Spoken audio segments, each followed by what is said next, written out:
Welcome to another episode of Comedy Wham Presents with me, your host, Valerie, coming to you from the 2022 Just for Laughs Moontower Comedy Festival. My sometime co-host, Miss Purrington, is resting at home. ComedyWham.com is your place to go for features about all Austin comedy. You can keep up with us on Twitter and Instagram at Comedy Wham or on our Comedy Wham Facebook page. In addition to podcasts, Comedy Wham brings you articles, album reviews, our new column, Rochelle Takes on Comedy. Have you checked out our events page for live shows in Austin, Houston, and DFW? If you're a comic in those cities and want your show featured on the calendar, go to the events page and click Submit a Show to complete the short survey. If you like the survey, send us a quick review and we'll share your review and promo your show on Instagram. Now let's get back to our podcast. With over 200 interviews since its launch in 2016, the podcast is your anthropology lesson in Austin comedy, bringing you funny people and their stories. As a fan, I like to delve into a comic's background and motivations, and we usually take a detour along the way. Consider the interview a way for you to get to know the folks that make the comedy world as fascinating off stage as it is on stage. If you're listening, please rate and review us. Today, we are recording live on location at the Driscoll Hotel. I am going to get to talk to a 45-year veteran of stand-up comedy who is from Houston. He was a part of the Texas Outlaw comics, including Bill Hicks and Ron Schock. He's opened for Ray Charles, Jeff Foxworthy, Dick Gregory, and many, many more. In 2018, we all fell in love with him as we got to witness his star rising when he was featured on the 2018 America's Got Talent season, where Judge Howie Mandel recognized him from the days starting out together 40 years ago. He is working to release his debut album at the bright young age of 72, and he's got a GoFundMe campaign happening right now to help him do that. But personally, I will never forget the first time I got to watch him perform at a little Austin showcase called Sure Thing, and falling absolutely in love with his energy and amazing joke writing talents. And that is a true story. And now Comedy Wham presents our guest. I'm so honored, Andy Huggins. Thank you, Valerie. Real quickly, the Sure Thing, when I played that room, that's that might be the only time I've ever fell in love at first sight. When I first walked into that room, I knew what a wonderful. Now I understand they've since changed, moved, yeah. But boy, what a great room! And I saw that room, and I just knew. I just knew it was a great comedy room. It was electric that night. Yeah, it was. Like I say, might be the only time in my life, person, place, or thing, where I fell in love at first sight. That's amazing. Yeah, that's amazing. That was a very good show. Full disclosure, going to those Sure Things shows was my therapy after getting divorced, and I would go there almost every Saturday night and just laugh. There are very few performances that I vividly remember, like how I felt, the environment, and that is one of them. And part of it is because Sure Thing, where it was located right off of Lamar, very close to the university, it was a very young audience. Yeah. You stroll in and people are like, what is this guy going to do? That's one of the great joys of stand-up for me these days, is surprising people. Because I'm 72 years old, I look it. If you don't know who I am, and most people don't, no reason they should, but when I walk on stage, I think they anticipate, not just dad jokes, but granddad jokes, cardigan sweater jokes. And so I surprise them with the tone and occasionally the language and just the attitude. And I've had more than one person come up to me and say after the show, geez, when you hit the stage, I was, oh God, what is this? This is going to be 20 minutes of rocking chair. And I don't remember what my opening line was that night, but usually with the first line, I tell them this is going to be different from what they expected. Yeah. The Sure Thing, the other thing about the Sure Thing I remember, I don't know why this is, I don't care what the venue is, people show up late. They show up the last minute. At the Sure Thing, the doors opened, I think, at 7:30. The crowd poured in. They were there on time. It's the most remarkable thing I've ever seen in a comedy club. They won my heart. They didn't even have to laugh. Yeah. The fact that we didn't have to hold the show because there were no people. As soon as the doors opened, and I'm not kidding, every other venue, people, for whatever reason, and I don't care what city it is, they show up late. Yeah. The other exception is when I play like retirement communities old folks show up on time. For the obvious reason, we don't have time. We don't have time to waste sitting around. So if an old person is running the show, it starts on time. Yeah. I bet you ought to have old people running airports. Flights would leave on time. I'm sorry. Right. They would just, if you're not there, the luggage, I don't care. It's leaving at 8 o'clock, then we're leaving at 8 o'clock. Well, I qualify as an old person, and I run my show on time. I can't tell you that's one of the. I'm kind of obsessive about time to begin with, and I've gotten a little better. I don't make myself as crazy when things start late, but I tell you, you win a friend for life if you're on time. Yeah, and this industry that you have chosen is notorious for things running behind, being chaotic, it kills me. And Yeah, and I used to get very frustrated where I would go up to the showrunner, and say, what the hell's going on? Yeah. Well, we're waiting for more people. You know what? They're not showing up. Yeah. If they wanted to see the show, they'd been here already. Plus and the that's people always that are there, the people that That's do the other make it. thing. That's the other thing. People there, they pay a babysitter maybe. Mm-hmm. They show up on time. No show. They're waiting. You know what?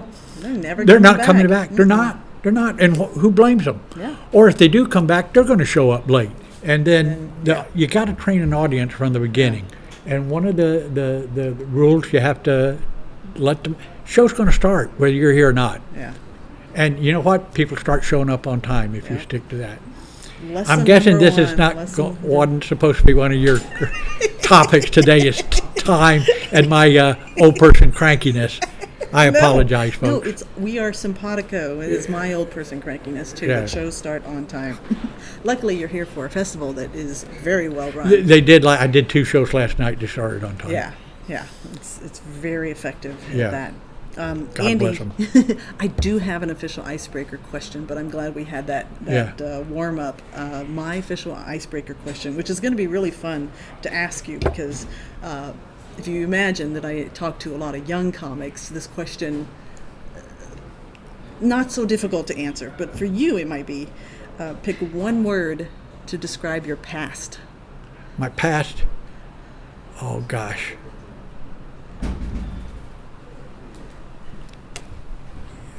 Well, how far into the past do you want to go? Can I curse? Absolutely. Okay, I was a fuck up. I was. Yeah. I'm a recovering alcoholic, so that contributed to a lot of my bad behavior, my irresponsibility. Mm-hmm. And now, irresponsible might have been, in so many ways, might be a better word for. Yeah. I have another. My best friend has a similar past, and we talk about this all the time. We make ourselves laugh. We take such pride in paying bills on time. Mm. I feel like strutting around the apartment when I get online and pay a bill and it's done. I used to juggle accounts and ask for it and just ignore things would get cut off and dodging the landlord, whatever it was. I was just irresponsible. Yeah. I was irresponsible for whatever reason. Quitting drinking started me on the right path, but even after that, I still had to. I'm 72 years old. I would say it was probably till I was 60, maybe. I'm ashamed to say, but that's the fact of the matter. Before I kind of got my life together. And again, like I say, just completely, I had I was drunk too much of the time. I had no career, no ambition. I didn't know what I was doing. It was all, when I think back on it, it's just, I'm so grateful for the life I have now compared to what I was. Yeah. But, fuck up is a more colorful way of saying irresponsible. I like it. And I was both. Oh Lord, I was both. So you started comedy. You were drinking, and so one of the things that I'm curious about is, as you were getting sober, or got sober, made that decision. 34 years in 4 days. Okay, congratulations. Thank you. Congratulations. How far into your comedy career were you? Before I got sober? Mm-hmm. I got started in 78, got sober in 88. Okay, so you were 10 years in. Now, the first 2 years, I knew I had a drinking problem when I first started, and I told myself, I can remember very clearly, I gave myself a very stern lecture. You can't drink, Andy. This is going to be too difficult. You can't afford to drink. And I did, I refrained from drinking for maybe a year or so, but I'm in bars, I'm with people that like to drink, and I was having fun doing stand-up and having fun being out and about, and so slowly the drinking crept back into my life. And at first it was just, sipping on a glass of wine the entire evening, but then it slowly worked its way back up to Jack Daniels on the rocks. And we didn't sip. Actually, I take that back. I would sip the first one. The first one every evening was terrific. I'd sip and nurse it and enjoy it, but then the pace would pick up after that. So I was 10 years in when I got sober. Yeah.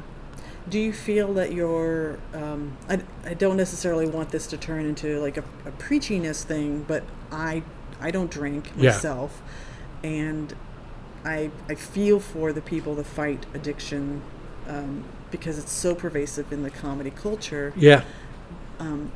How do you feel your comedy pivoted once you made that decision?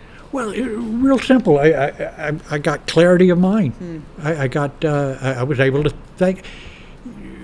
Getting drunk is a way of, for a lot of people, and for me, just cutting yourself off, just kind of retreating more deeply into yourself, putting up a barrier between you and people, and you're just not feeling things other than drunk and sorry for yourself. So you get sober, now you're more open to what's going on around you. You're more interested. Here was a problem, a practical problem I had when I was drinking. It was the morning after that was the biggest problem comedy-wise. I could go on stage with a couple of drinks, maybe with a good buzz on, a couple of times drunk. I could get through that. Not spectacular, but I could get through that. But the next morning I was just so wasted. I stopped writing. I just stopped writing. I had no energy for it. My head wasn't clear. And so what happened was I just stopped writing, and I got bored with my act because I was just doing the same thing over and over again. So I started talking to the audience, started doing crowd work, which I was very good at. But the reason I started doing it was because I stopped writing. I stopped writing because I was hungover. I was hungover because I was drinking too much. So that was so once I got sober, I started writing more, and as it happens, I have no interest in talking to the crowd. I have no interest. I like my jokes better than anything I might ad-lib. And I was pretty good at it. But there was a sameness to that also. So that was a very practical asset that took place when I got sober. But plus, you're just more open to what's going on. One of the things that I really like about your joke writing style is it's very quick punch setup punch, and it's always a funny turn. Was that always the way you? That was always the way that, watching comics growing up on first the Ed Sullivan Show, and then as afternoon talk shows started to appear, Merv Griffin, Dinah Shore, Mike Douglas, watched a lot of stand-ups, and that to me was always the goal of Punchline was to surprise the audience. It was, you set up a situation where there's, I think laughter is like the release of tension. So you set up a situation where there's tension, and I mean, we're not talking angst and producing tension, but just two things colliding, and you go off in a direction that they didn't anticipate. The great punchline is a punchline that makes sense, and within the context of the setup, kind of makes comedy sense, and it's a surprise both. Afterwards you go, oh, okay, why didn't I see that coming? The greatest compliment I've gotten, and I've gotten it a couple of times from my best friend, who's also a terrific comic, Jimmy Pineapple, who was one of the Outlaw comics. He said, the first time I saw you, you surprised me with every punchline. He said, and I'm pretty good at anticipating punchlines. He said, you surprised me every time. That's what I try to do. Yeah.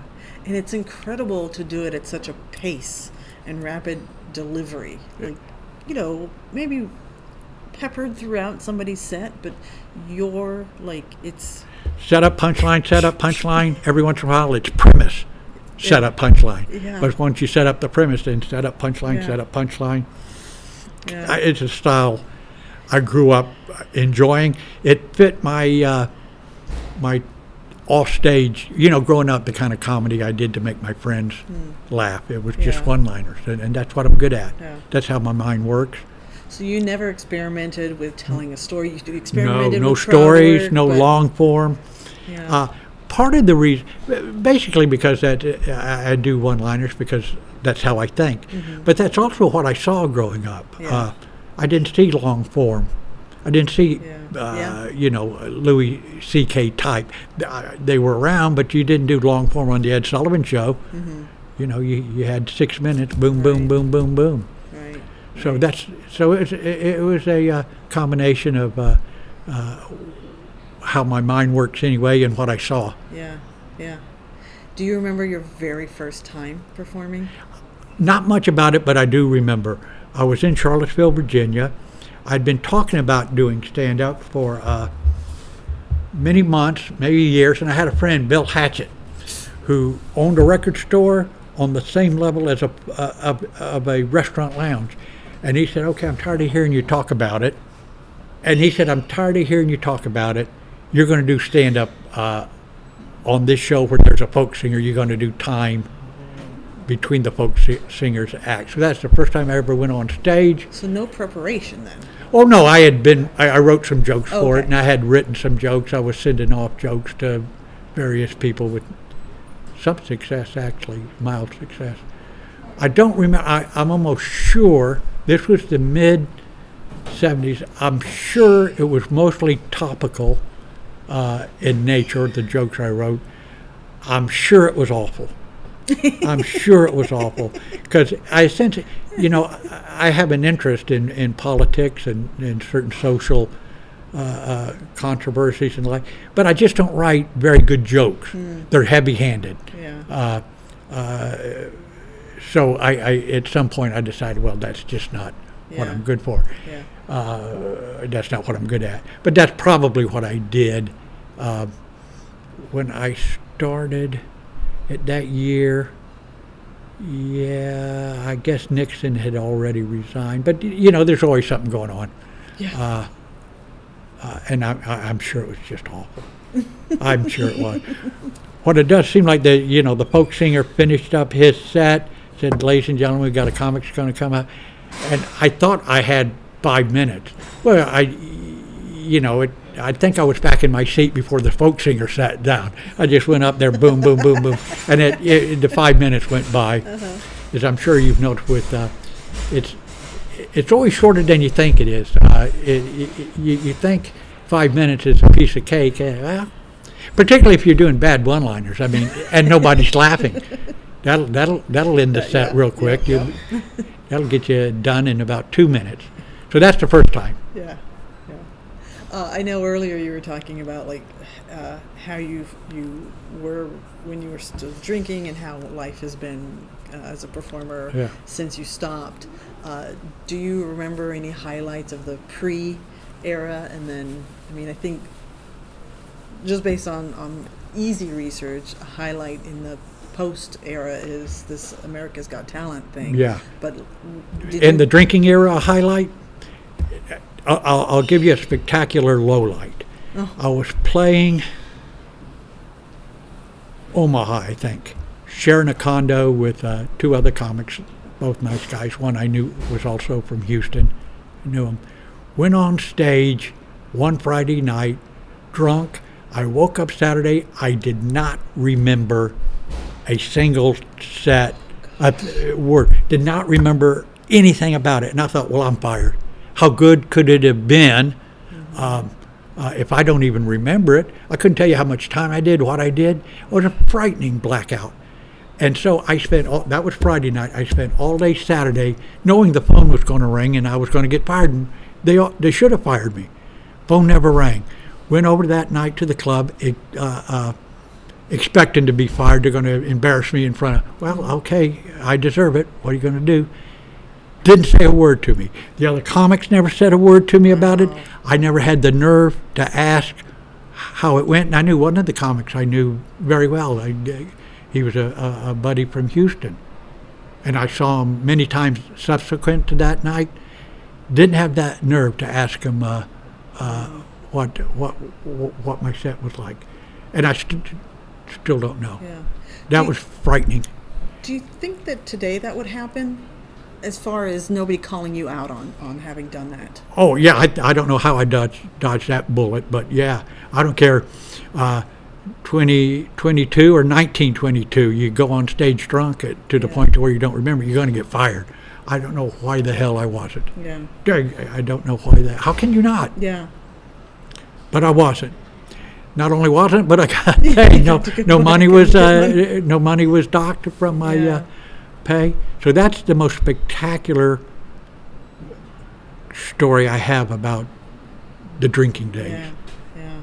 Not anything. In fact, I sit here and just shake my head in shame at that behavior. And that didn't happen. I would go on stage with a pretty good buzz on. But I rarely went on stage just flat out drunk. It's also tough if you're touring, because you're not home. You don't have, like, this is what I'm used to. So it's like you're, from when you're bowling, you have the gutter guards. Yeah. Like when you're touring, you don't have those gutter guards, and you just don't know what's normal. And and drinking, it's just an easy refuge from being on the road and being lonely, and you don't know anybody. Well, I have a couple of drinks, I'll get to know somebody. So that's, and as you just referenced, since I quit drinking, America's Got Talent was probably a highlight because it was on national TV and went very well. Arguably, the biggest audience I've ever played to. It was huge, over 1,000, I'm sure, which that's a number dwarfed by well, that's a number that's dwarfed by big time comics. I mean, 1,000's nothing to a lot of them, but 1,000 probably the biggest audience I've played to, and I mean everything about that experience went well. I enjoyed it very much, and it was interesting too. Backstage they on that day they were going to tape 2 different shows. I don't know how many different acts, and you're backstage and there are all kinds of acts rehearsing or being interviewed or hanging out. I mean, it's the interesting thing, it's not chaotic. I mean, they do a terrific job of, I remember complimenting one of the producers, of which there were about 87 producers. I never saw anybody lose their temper. I never saw a producer get impatient with anybody. They did a terrific job. And I think it was kind of, I think it helped my nerves just to be distracted by all this that was going on around me. Yeah. And the producers were nice. Right before I went on stage, one of the producers came up to me and we started talking and got to talking baseball, and that relaxed me enormously because I was probably a couple of minutes from going on, and he was from Boston, I'm from Houston, so and the Astros had just won the World Series several months before, so we got to talking baseball. So they were great. It was a great experience, and my set went very well. I watched one of the highlight clips, and how I think you recognized Howie before he recognized you. Oh, absolutely. And was that moment, whatever they captured on the screen, was that like genuine? Like he did not. He and was it Heidi Klum? They came backstage where we were waiting. The other 2 judges, Mel B and Simon Cowell, they entered the stage from a different direction. But Howie walked past me, and he had kind of a puzzled look, like because this was 40 years ago at the Comedy Store in Westwood mostly, and we knew each other to talk. I think I was the first person to introduce Howie at the Comedy Store on a set at Westwood. First time he had performed at Westwood. And I think I was the MC that night. So there was a glimmer of recognition. I mean, again, it's been 40 years. And then when he got to the table where they all sit and they're looking at the poor, and he saw my name. Oh, okay. Now he's looking up at me, and okay. Now I remember. Now I remember. That was so lovely. Captured. Yeah. He's now. I got to talk to him at the break they took. We were all grabbing something to eat, and I got to talk to him for a while. He's a nice person. Yeah, I've heard he's very nice. Yeah, he's a nice person. Easy to get along with. Yeah. So you are from Houston. Now you're still in Houston, but you spent time in L.A. and performing at the Comedy Store. How long of a time period are we talking about? I moved from Virginia to Los Angeles in late 77, early 78, and I was there till September of 81. So Houston is not your first. That's not your hometown. No, it is now, but yeah, I've been there since 81. My family, we moved around a bit, but I tell people, and I consider myself a Virginian because that's I lived there longer than any other place growing up. That's where I graduated high school, so I consider myself a Virginian. Like I said, first time I went on stage was in Charlottesville, Virginia. Then I went out to Los Angeles in late 77, 78. Yeah. And how was that? Was it as much of a culture shock as it can be for somebody starting out? I don't know if shock was the right word. It was comfortable because I was first time I was blessed. I always used to say when it applied, I said, "Boy, I was lucky." And Ron Schock would always correct me, "No, you're not lucky, you're blessed." So I was blessed that at the Comedy Store I was made a regular. I was passed by Mitzi my second time on stage. Jesus. Got real lucky I was blessed that way. Yeah. So being a regular, I called in for spots, but it also gave me a backstage. I could go backstage at the Comedy Store on Sunset and just hang out. And it was the first time I was ever around comics. I'd never been around comics before. But now these are the people I ought to be hanging out with. I was very comfortable meeting all these.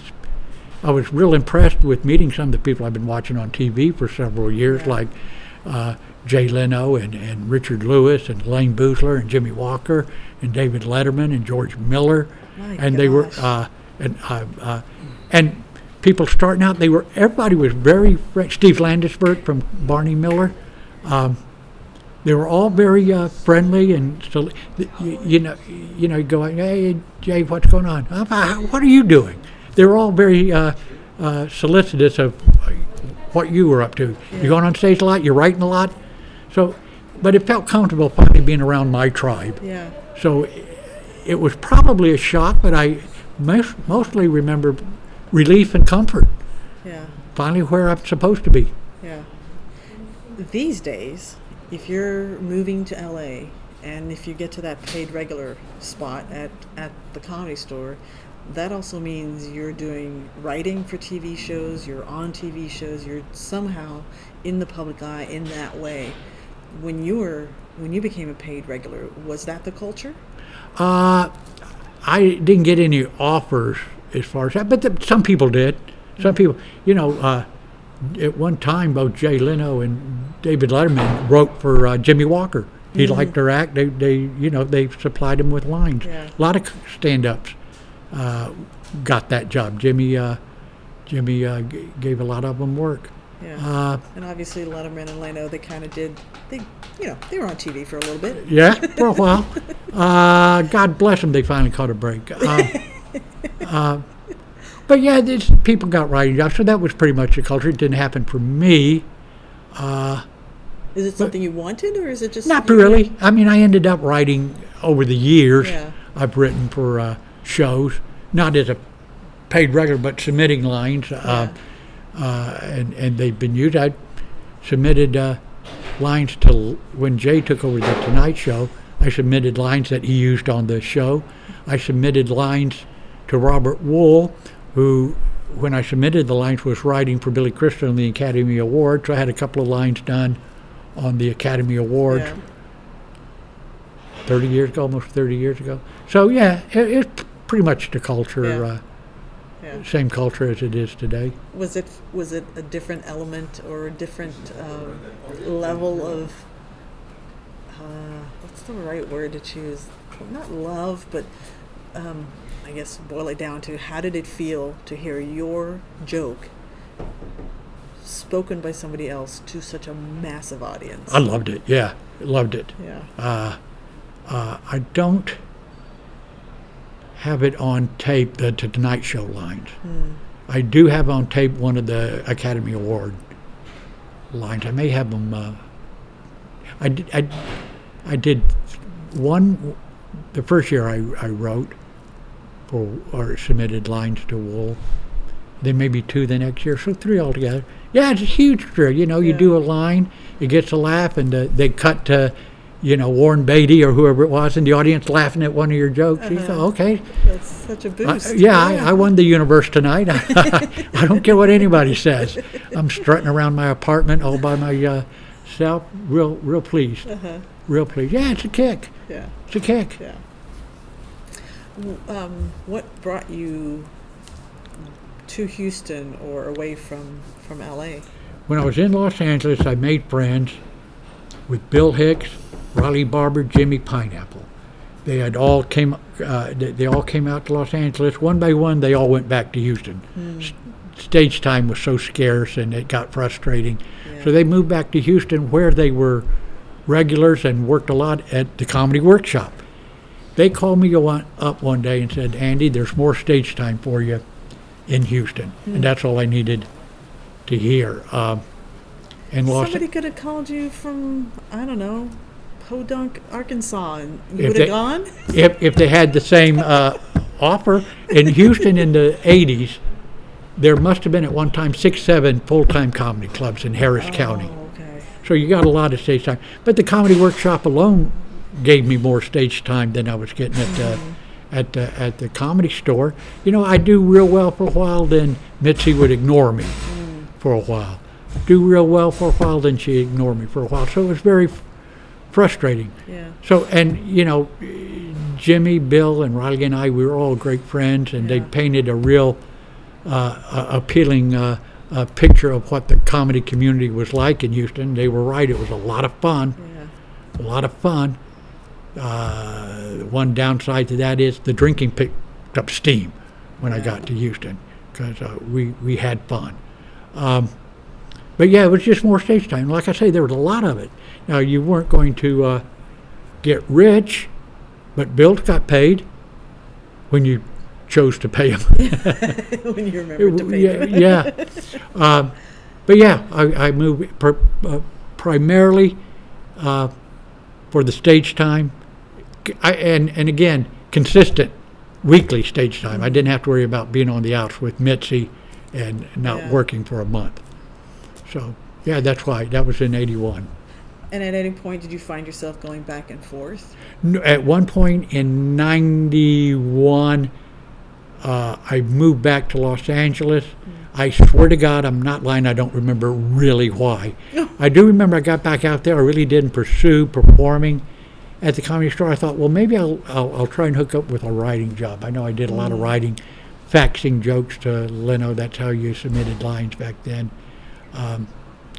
And I was there for a couple of years, then moved back to Houston in 94. So I've been back in Houston for 27, is that right? 27 years now. 94 to 20. Jeez, time. Yeah. Slow down. Slow down, time. How did the name the Texas Outlaws come about? I didn't come up with the name. Back in the late 70s, a comic named Steve Epstein put together a show for 4 Houston comics. Bill, Riley, Sam Kinison, Carl LeBeau. They were going to do a show at one of the bigger theaters in Houston, and the idea was that they were going to take the money earned from the show and finance their moved to Los Angeles. The show was called Comics on the Lam.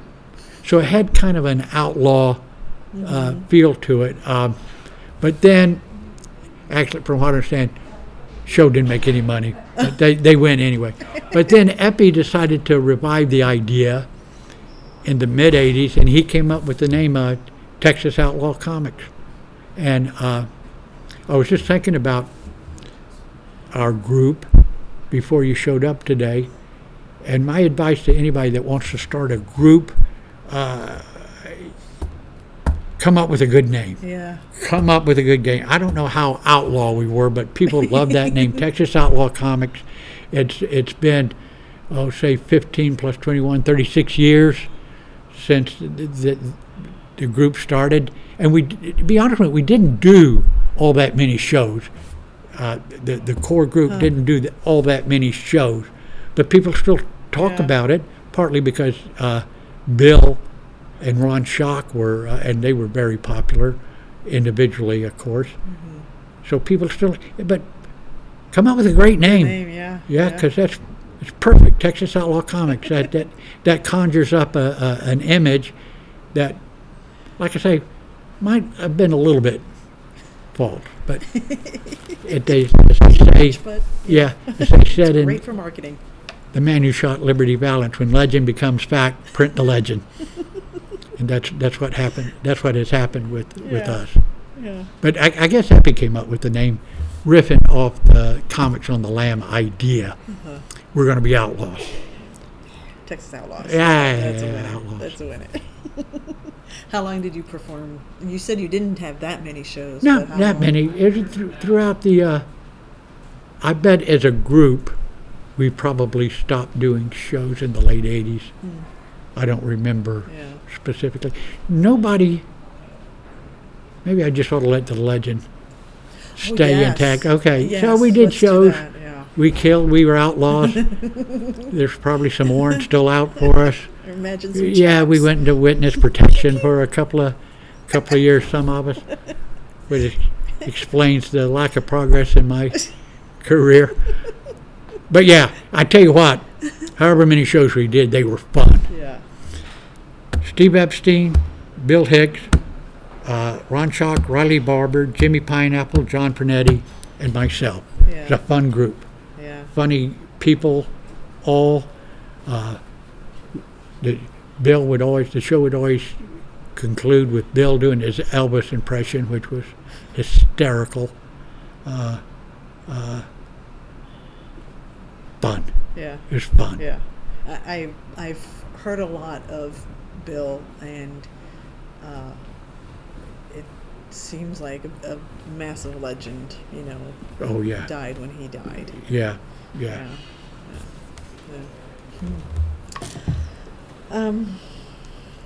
Man, this is like a history lesson in comedy.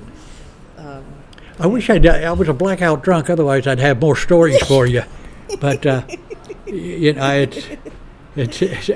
I was a blackout drunk. Yeah. I remember one time I asked Steve Epstein. We were having lunch, and I said, "What happened last night?" And he goes, "You don't remember?" I said, "No, I had a blackout." And Steve, God bless him, all of a sudden became concerned with, "That's not good. You need to do something now." And this is my alcoholic response was, "Oh no, it's okay. I always black out. That's the way it goes." That was the norm for me. So no need to be concerned. Yes. I have too much to drink and I black out. So, stories we tell ourselves. Oh man. Yeah. And it's amazing.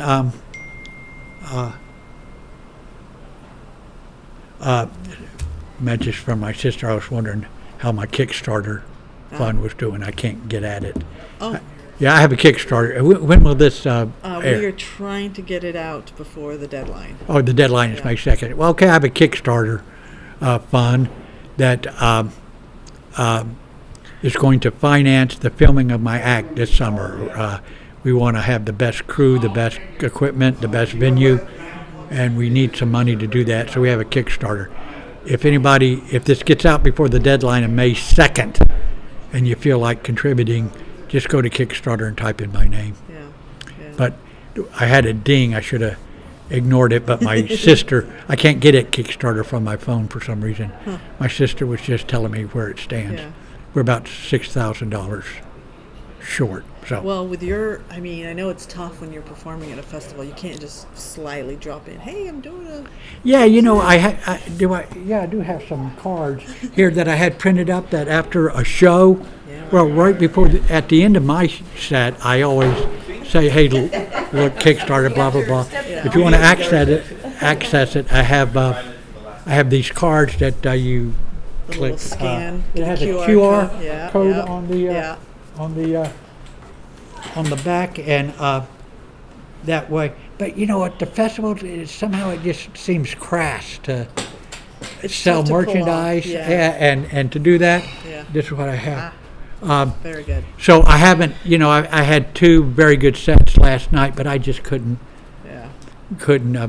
bring myself to do it. And that may or may not be a mistake on my part, Yeah. but I'm not doing it. But I'm going to make a suggestion because if you say, I'm Andy Huggins, follow me on Facebook, yeah, they're going to follow you. Yeah. And they're going to see your promotion. so I should say that at the end of the Just set. say Andy Huggins, it's- follow me on it's Facebook. Very unintrusive. It's not, hey, I'm shoving this down your throat. Yeah, It's just, hey, follow me on Facebook. yeah. Excellent suggestion. I'll do that. Because if you go to Facebook, I guarantee see you're it. going to see that Yeah. goddamn link that I'm so tired of basically begging for money. I hate asking for Yeah, it's money, but people tell me there's no way you have to be persistent. And with Facebook, you don't know who's going to see any individual, so keep posting it. yeah. So that I'll do that. Thank you for this. You're I got welcome. 4 more shows to get it done, but yeah, that was what I apologize for the No problem. the So, interruption. Do you know where you're filming it? Have you already The picked, or are you venue, waiting? there are a couple of venues that it's possible. And Slade Ham is producing and directing. He's a comic and a filmmaker, and I'm leaving everything up to Slade. Let him. He has filming considerations that I don't have an eye for, so I don't know. There's several In possible Hu- clubs. in Houston? Oh, in Houston, certainly for Houston. It's got to be Houston. Yeah, yeah. So. The hometown crowd. Yeah, To root. yeah. Yeah. Yeah, and I love Houston. Mm-hmm. I love Houston, Yeah. and I've built somewhat of a following. I couldn't fill an arena, but we might be able to fill a theater. Yeah. So, With as much of a history as you have in comedy, have you given any thought to writing a book? no, because I'm capable. I mean, I'm very self-aware, and I know what I'm capable of and what I'm not, and I can't see me sitting down and putting the effort into, and all the any effort I put into writing a book takes time away from writing jokes.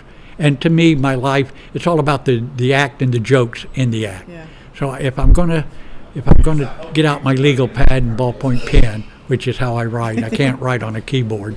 Then I'm going to write jokes. I'm not going to write about.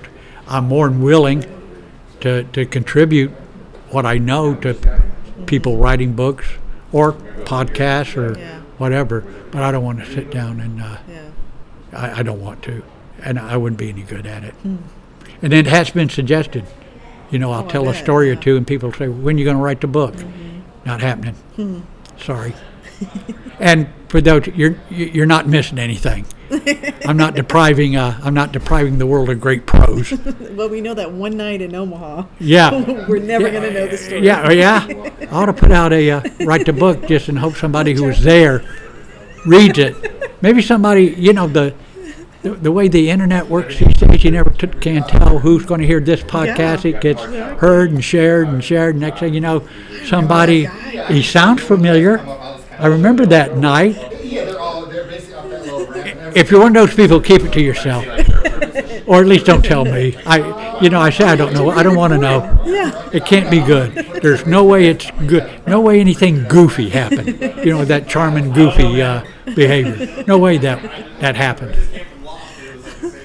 Andy, with all of the experiences that you've had and how people adore you, not just in Houston but outside, do you take the mantle of the mentor and the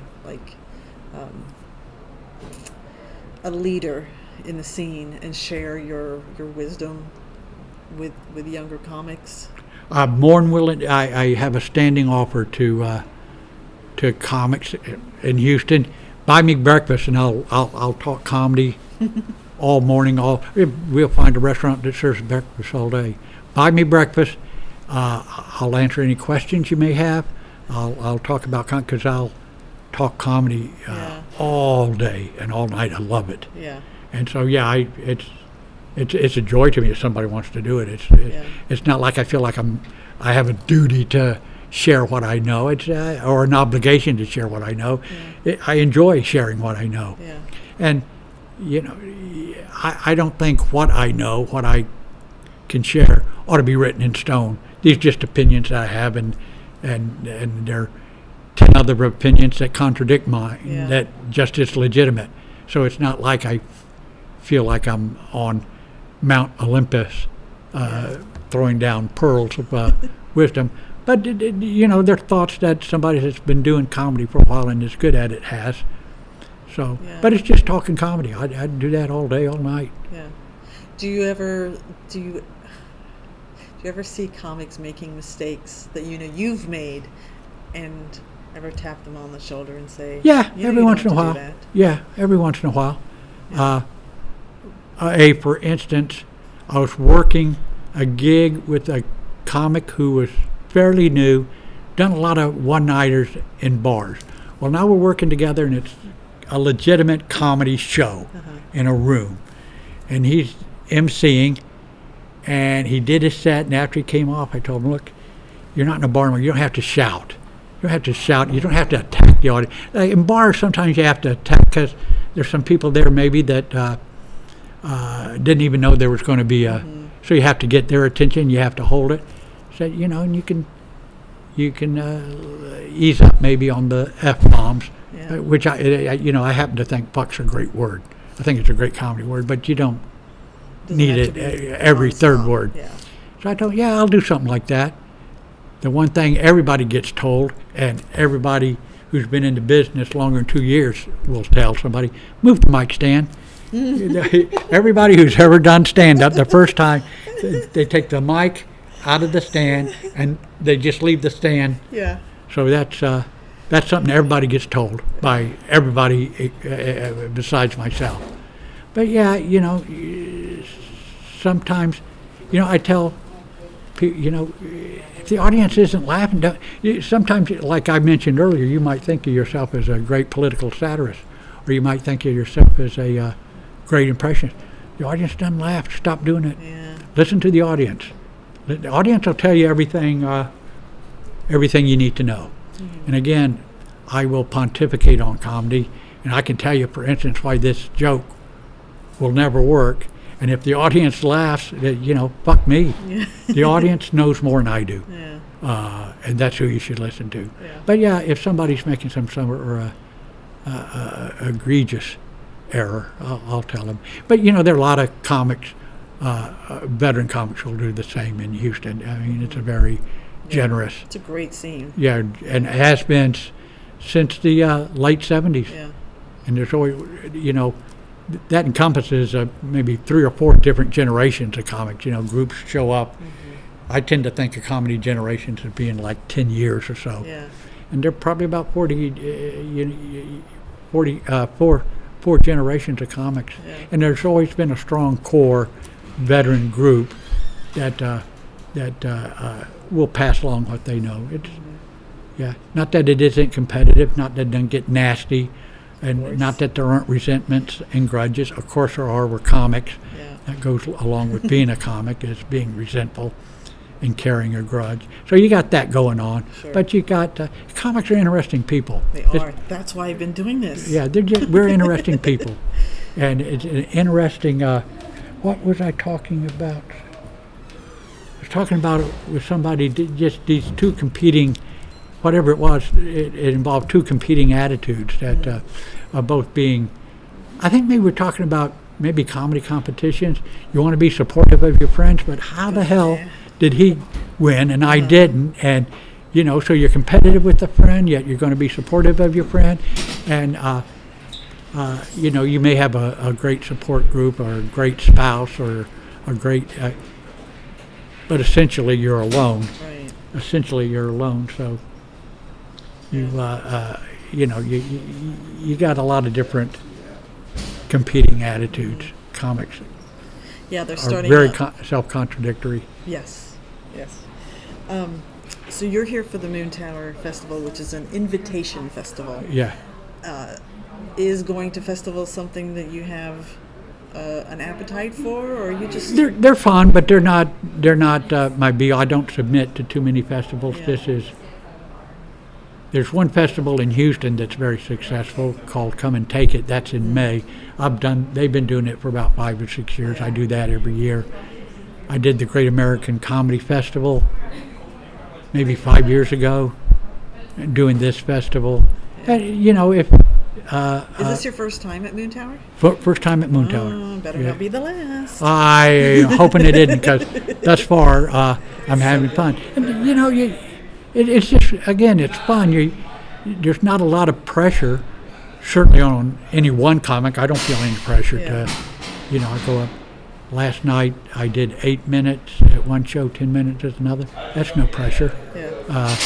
So, mingling, networking, schmoozing, that's not one of my strong points. And I'm guessing at age 72 I'm not going to learn how to do it. But I gave it a shot last night, kind of, and I'll continue to do that. Yeah. We'll see. But it's fun. You meet different people. And again, at Antone's, the comic fest, they all showed up and got backstage, introduced themselves. Everybody very friendly. Yeah. There's not a competitive feeling of I got to do better than everybody else in this room. Yeah. I didn't get that sense. So I've always heard it described that for the performers, specifically at Moontower, it's like summer camp. okay, I accept that. I accept that. Might be a merit badge or two I can earn while maybe so. while I'm here. But yeah, it's fun. Yeah. Well, I'm hanging out with my tribe. Yeah. Exactly. People I never met before. I don't think there's some of the Austin comics I know very well. Yeah. But the national comics coming from over, I think I only know one, that I've met one. Maybe there might be a second one. I think she's going to be here. I think I saw this lady's name.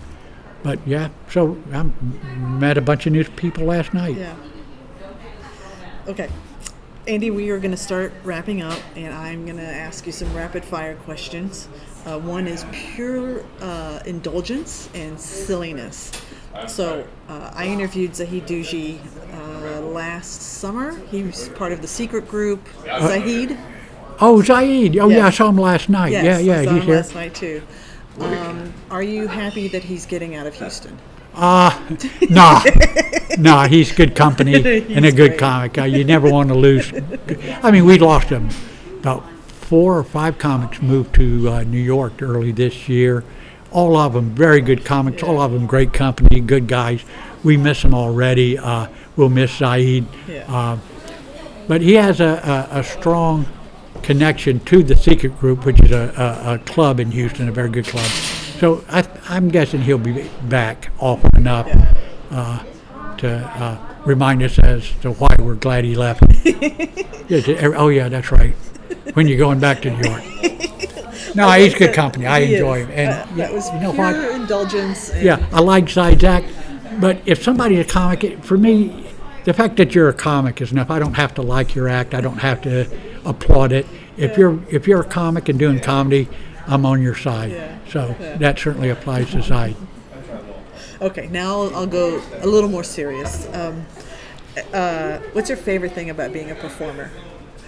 Writing. About being a performer, that's not writing. I like, I mentioned the fact that I surprise people. I enjoy the hell out of that. The best thing about being a performer is being good at it. I'm good at it, and I get a kick out of being on stage and doing a good job and getting the reaction that you get when you do a good job. It's fun. It's and writing is the most satisfying. But when you're performing, you're taking that aspect of it, putting it on stage. You do a new line, it gets a laugh. It's the best. Maybe that's the best thing about performing is doing new lines that work. Yeah. On the flip side, is there anything that you would say is your least favorite thing? About performing or about... Oh, bachelorette parties. That's my least favorite thing about performing. And and I am not alone. I am not alone in that.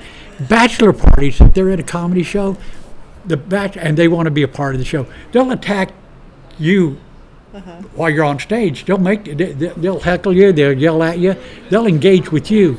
Bachelorette parties, God bless women, but there's somebody on stage, they're not the center of attention, so they'll just essentially turn their back on the show and just start talking real loud among themselves and in the attempt. Oh God, everybody, every comic. I bet you $1 if you ask them what their least favorite audience is, they'll tell you. Bachelorette party. I can see it. I had a good friend. He used to own a club, and a lady called up, wanted to have her bachelorette party at his club. He said, "Fine, we'll accommodate you, but let me tell you this. I won't hesitate to throw you out." He says, "I've thrown out bachelorette parties before. I'll throw you out if you can't behave." Yeah. You know, and they'll walk in, and the bride will have a dildo on it, a hat on it, and everybody, you know, and it's understandable. It's bachelorette party. She's the center of attention. She's with her best friends. So, but when they're not the center of attention, as they aren't, because nobody else is there for them. Right. So that's my least favorite. You know, I used to be intimidated by small crowds. Not anymore. Not anymore. They're fine. Yeah. I can't. Yeah, that's probably my least favorite. I've gone on stage ill, but there's something, you know, a cold or just not, or feeling run down or something. Yeah. But there's being on stage gives me and gives anybody such an adrenaline rush that I get through feeling ill. As soon as I step off stage, it's I'm back to coughing and sniffing and whatever. But yeah, bachelorette parties. Ladies, take it elsewhere. They got men's clubs where you can go for that, where you can watch guys dance and they'll make you the center of attention. And is there anything we haven't talked about that you want people to know about you? No, I've promoted myself where I am a very good comic. If you ever get a chance to come to act, I think you'll enjoy it. Most people do. We talked about the Kickstarter. That's very important to me. We need about $6,000 more, and we have till May 2nd to raise that. Other than that, I tell you, it's all about the audiences. Every time you can make yourself a part of an audience, we're all very grateful. And there's nothing better than live stand-up comedy. Now you can get a good sense of how great a comic is by watching film clips, by watching Netflix, by listening to audio, but there's nothing like being there. So anytime you can be there, I'm grateful. But other than that, no, I'm a pretty simple guy. I live to do stand-up. I get to do it at age 72. I'm so grateful, given this, that, and the other, that I'm still able to do it. I very easily could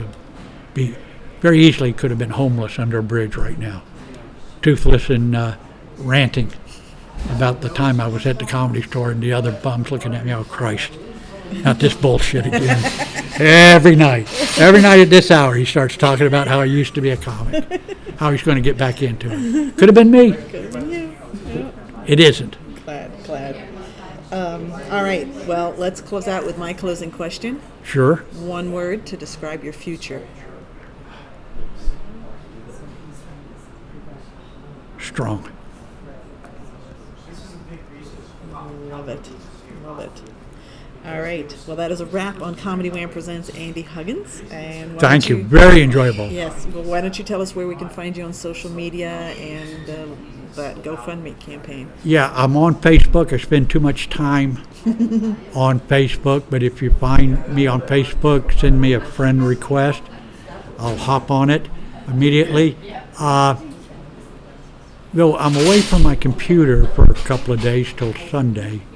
We're recording this on Friday, and I can't seem to get it on my iPhone. iPhone is new to me, and I'm lucky I can know how to answer it. And email I can do. But I'm on Facebook. I have a Twitter account. I never pay any attention to it. So let's just do Facebook, Andy Huggins. And as Valerie mentioned, that goddamn link to the Kickstarter is all over it. And I apologize for that, but I'm told to do it. I'm told to do it. Also, there's a link to a young lady decided to make up some stickers. And they're $5. You go to her. She has a link on there. It's a cartoon drawing of me, and I think it's cute as hell. So if you see that, click on that, buy a sticker for $5. All that money, and all the money goes to my Kickstarter. So, and that link's everywhere. So, other than that, this was enjoyable. I enjoyed myself. I hope you did too. I hope your listeners do. Yeah. Well, we hope you've enjoyed learning about how Andy got to be the comedic genius that you heard today just as much as I have. This has been Comedy Wham Presents Andy Huggins. I'm Valerie, and that's been funny. Thank you, Andy. Thank you, ma'am.